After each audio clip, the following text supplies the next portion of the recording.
നിങ്ങളുടെ favourite shows ഇനി ഒരിക്കലും മിസ്സാവില്ല. ഇപ്പോൾ C5 കാണും നിങ്ങളുടെ ഫേവറേറ്റ് ഷോസ് തികച്ചും സൗജന്യമായി.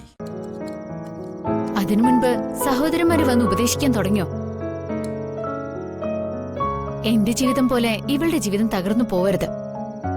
അവളുടെ ജീവിതത്തിന്റെ വഴി അവള് തന്നെ സ്വയം തീരുമാനിച്ച് തെരഞ്ഞെടുക്കട്ടെ.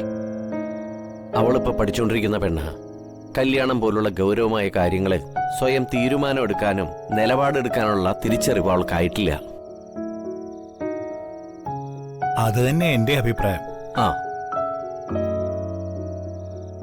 എന്താ നിനക്കൊന്നും പറയാനില്ലേ? ഉണ്ടല്ലോ. മനോജേട്ടന്റെ ഭാര്യ ഹരിത ചേച്ചിയുടെ അവസ്ഥ എനിക്കുണ്ടാവണമെന്നാണോ? ചിന്തിക്കുകയും പറയുകയും ചെയ്യാതെ ഒരു സുപ്രഭാതത്തിൽ മതില് ചാടിച്ചു കൊണ്ടുവന്നതിന്റെ കയ്പുനീരല്ലേ ചേട്ടൻ ഇപ്പൊ കുടിച്ചോണ്ടിരിക്കുന്നതും ഹരിത ചേച്ചി ചേട്ടനെ കുടിപ്പിച്ചോണ്ടിരിക്കുന്നതും. ചേട്ടന് പറ്റിയ അബദ്ധം എനിക്കോ പറ്റരുത്. നിങ്ങൾ പറയുന്നത് കേട്ട് പെട്ടെന്നൊരു കല്യാണത്തിന് സമ്മതിക്കാൻ ഞാൻ തയ്യാറല്ല.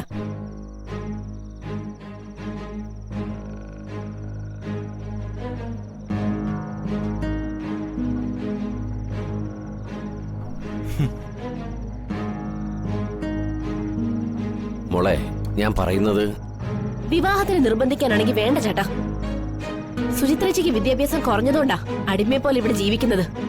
അത്തരമൊരു അടിമ ജീവിതം ഞാൻ ഇഷ്ടപ്പെടുന്നില്ല. പഠിച്ച് സർട്ടിഫിക്കറ്റ് നേടി സ്വന്തം കാലിൽ നിൽക്കാനുള്ള ഒരു ജോലി സമ്പാദിക്കണം. അതിനുശേഷം മാത്രമേ ഏത് വിവാഹത്തിനും ഞാൻ സമ്മതിക്കൂ. വലിയ മുൻപരിചയമൊന്നും ഇല്ലാത്ത ഒരാളാ ചാടി കയറി വന്ന് കോടീശ്വരനാണെന്ന് പറഞ്ഞ് പരിചയപ്പെടുത്തി വിവാഹം ആലോചിച്ചിരിക്കുന്നത്.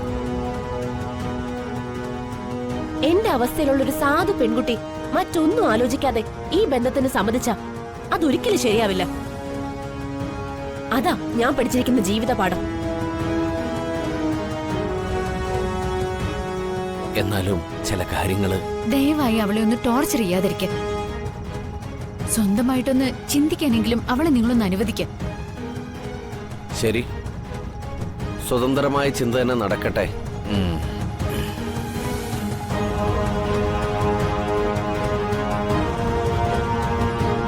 സമ്മതിച്ചിരിക്കുന്നു വർഷേ. നിന്റെ ജീവിതത്തിന്റെ കടിഞ്ഞാൺ നിന്റെ കയ്യിൽ തന്നെയാവണം.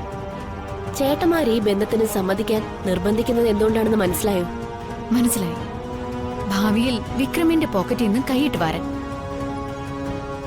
അല്ലാതെ നിനക്കൊരു നല്ല ജീവിതം മുന്നിൽ കണ്ടുകൊണ്ടല്ല. അതെ, അതാണ് നമ്മുടെ സഹോദരന്മാര്. ആ, ഇപ്പോഴാ ഞാനൊരു കാര്യം ആലോചിച്ചേ.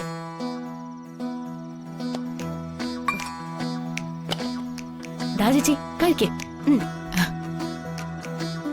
ഇതെന്താ, നിനക്ക് പുതിയ വിവാഹാലോചന വന്നതിന്റെ ചെലവാണോ?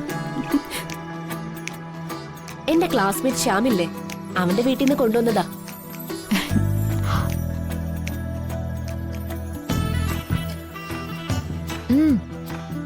നമ്മുടെ അമ്മ ഉണ്ടാക്കുന്ന ഉണ്ണിയപ്പത്തിന്റെ അതേ ടേസ്റ്റ്. മോളുണരട്ടെ, അവക്കും കൊടുക്കണം. ബാക്കി അമ്മയ്ക്കും കൊടുത്തേക്കാം.